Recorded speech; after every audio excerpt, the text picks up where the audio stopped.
Saya mau cerita.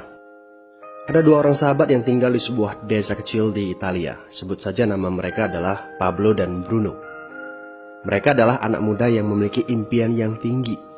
Mereka sering berkhayal bagaimana kalau suatu hari nanti mereka menjadi orang terkaya di desanya. Keduanya merupakan orang yang sangat ambisius. Yang mereka perlukan adalah sebuah kesempatan.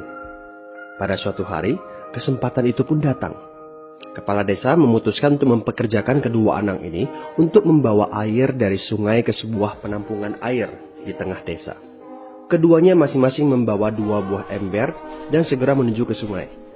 Menjelang sore, keduanya telah mengisi penampungan air sampai penuh. Kepala desa menggaji mereka masing-masing berdasarkan jumlah ember air yang mereka bawa. Wow, Pablo dan Bruno senang sekali. Ini berarti impian mereka akan segera terkabul. Mereka sulit percaya jika mereka bisa mendapatkan rezeki sebanyak ini. Mereka bekerja lebih keras lagi setiap hari agar bisa mengangkut air lebih banyak. Namun, Pablo mulai merasakan ketidaknyamanan. Ia tidak yakin pekerjaan ini bakal buat impiannya terwujud. Punggungnya nyeri dan kedua telapak tangannya lecet-lecet. Kian hari, kian takut saat harus pergi bekerja. Ia pun mulai berpikir keras, mencari akal bagaimana caranya membawa air dari sungai ke desanya. Pablo mendapatkan ide. Bruno, saya punya rencana. Daripada kita mondar-mandir bawa-bawa ember setiap hari, kenapa kita nggak sekalian aja buat sebuah saluran pipa dari sungai ke desa kita? Saluran pipa? Ide dari mana itu? Seru Bruno. Kita udah punya kerjaan yang bagus, Pablo. Saya bisa bawa 100 ember sehari. Saya akan jadi orang kaya. Di akhir minggu, saya bisa beli pakaian baru. Pada akhir bulan, saya bisa beli seekor sapi. Dan pada akhir tahun, saya bisa bangun sebuah gubuk baru. Nggak ada kerjaan sebagus ini di desa ini. Setiap minggu kita bisa liburan. Setiap akhir tahun, kita berhak cuti selama 2 minggu dengan gaji utuh. Kita akan punya hidup yang layak. Jadi buang jauh-jauh lah pikiran untuk bangun saluran pipa. Tapi Pablo tidak putus asa. Ia akhirnya memutuskan untuk bekerja paruh waktu. Ia tetap bekerja mengangkut ember-ember air. Separuh waktunya, serta di akhir pekan, dia luangkan waktu untuk bangun saluran pipanya. Hal itu tidak mudah. Penghasilannya otomatis menurun dan dibutuhkan waktu 1 hingga 2 tahun sebelum saluran pipanya bisa menghasilkan sesuatu yang berarti. Bruno dan orang-orang desa mulai mengejek Pablo. Dia menyebutnya Pablo si manusia saluran pipa. Bruno yang berpenghasilan hampir 2 kali lipat dari Pablo terus memamerkan barang-barang baru yang berhasil ia beli. Sapi, keledai, pakaian, sepatu baru, gubuk bertingkat 2. Bruno bisa makan mewah di kedai. Orang-orang di desa menyebutnya Tuan Bruno. Sementara Bruno berbaring santai di sore hari pada akhir pekan, Pablo terus saja menggali saluran pipanya.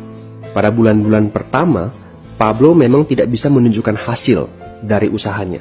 Pekerjaannya memang sangat berat, bahkan lebih berat daripada kerjaan Bruno. Karena Pablo juga harus bekerja pada malam hari. Demikian pula di akhir minggu.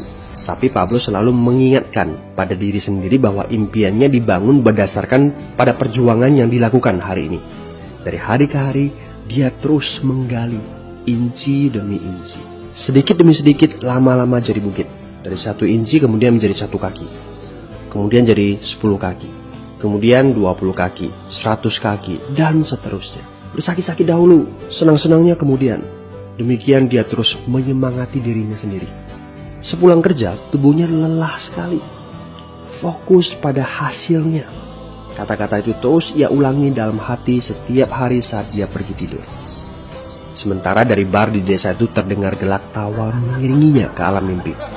Ayo, fokus pada hasil akhir. Hari berganti bulan, saluran pipanya sudah setengah jadi. Saat beristirahat, Pablo melihat dari jauh sahabatnya Bruno yang terus saja mengangkut ember-ember. Bahu Bruno tampak semakin lama semakin membungkuk. Dia menyeringai kesakitan. Langkahnya semakin lamban akibat kerja keras setiap hari. Dia semakin jarang bersantai-santai di tempat tidur gantungnya. Dia lebih sering terlihat di bar, duduk dengan wajah letih dan murung. Saat pengunjung bar melihat Bruno, mereka saling berbisik. Hei, ini dia Bruno si manusia ember. Dia lebih suka duduk sendiri di sudut yang gelap ditemani botol-botol kosong di sekelilingnya.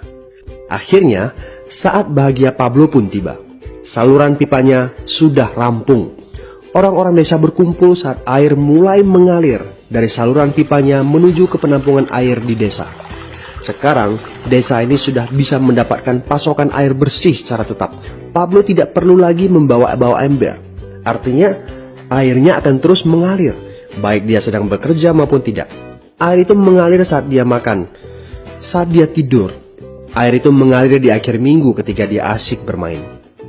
Semakin banyak air yang mengalir ke desa itu, semakin banyak pula uang yang mengalir ke kantong Pablo.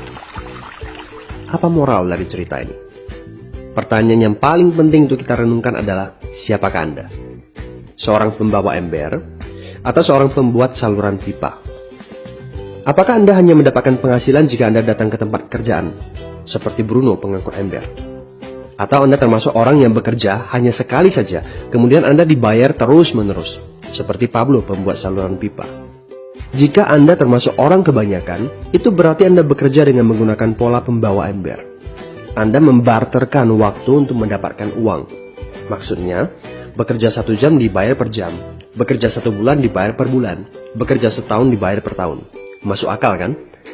Masalahnya, dengan sistem pembawa ember, masuknya uang akan berhenti saat kita berhenti bawa ember. Artinya pendapatan kita hanya sementara alias tidak langgeng. Kalau di suatu pagi Bruno bangun dan punggungnya terasa sakit, sehingga dia tidak bisa bangkit dari tempat tidurnya, berapa uang yang akan dia dapatkan hari itu? 0 besar. Fakta yang harus kita sadari adalah, kita tidak bisa bekerja selamanya karena faktor usia dan kesehatan. Jika kita tidak sanggup membarterkan waktu kita, maka kita tidak akan mendapatkan uang. Pablo jauh hari sudah menyadari keterbatasan ini. Karena itulah dia langsung berpikir untuk menciptakan suatu sistem yang memungkinkan dia untuk terus mendapatkan bayaran baik dengan cara barter waktu ataupun tidak. Pikirkan ini. Bagaimana dengan Anda? Anda mau apa kalau besok penghasilan Anda berhenti? Apa yang akan terjadi kalau Anda dipecat? Apa yang terjadi kalau kemudian Anda sakit atau cacat sehingga tidak bisa membawa ember lagi? Bagaimana seandainya perawatan kesehatan yang mendadak yang harus Anda jalani menghabiskan uang tabungan Anda? Apa yang terjadi bila uang tabungan Anda itu langsung menguap dalam semalam? Kalau penghasilan Anda berhenti besok, untuk berapa lama Anda bisa membayar hipotek Anda? Cicilan rumah, mobil Anda, ataupun untuk biaya sekolah anak-anak Anda? 1 tahun, 6 bulan, 3 bulan, atau 3 minggu? Jelas. Apakah Anda bekerja sebagai penyapu jalan, bekerja di kantor, punya jabatan tinggi, atau memiliki toko, seorang profesional di bidang tertentu, tetap saja Anda membarterkan antara satuan waktu dengan satuan uang. Apakah dengan cara demikian Anda akan aman? Satu-satunya jalan untuk menciptakan keamanan yang sesungguhnya adalah seperti yang dilakukan oleh Pablo, yaitu membangun saluran pipa saat Anda masih bekerja sebagai pembawa ember. Dengan membangun sebuah saluran pipa, Anda cukup mengerjakan pekerjaan sekali saja, capeknya sekali saja, tetapi Anda akan dibayar terus-menerus. Saluran pipa ini akan memberikan Anda penghasilan walaupun Anda sedang tidur ataupun Anda sedang main. Penghasilan ini juga akan terus Anda peroleh setelah Anda pensiun, pada saat Anda sedang sakit ataupun cacat sehingga tidak bisa bekerja, dan juga dalam situasi darurat. Inilah yang disebut sebagai penghasilan pasif. Anda tahu, saat ini kami sedang membangun saluran pipa yang akan memberikan penghasilan pasif. Mau tahu caranya? Hubungi teman yang meminta Anda untuk menonton video ini. Dia punya akses untuk informasi yang Anda butuhkan.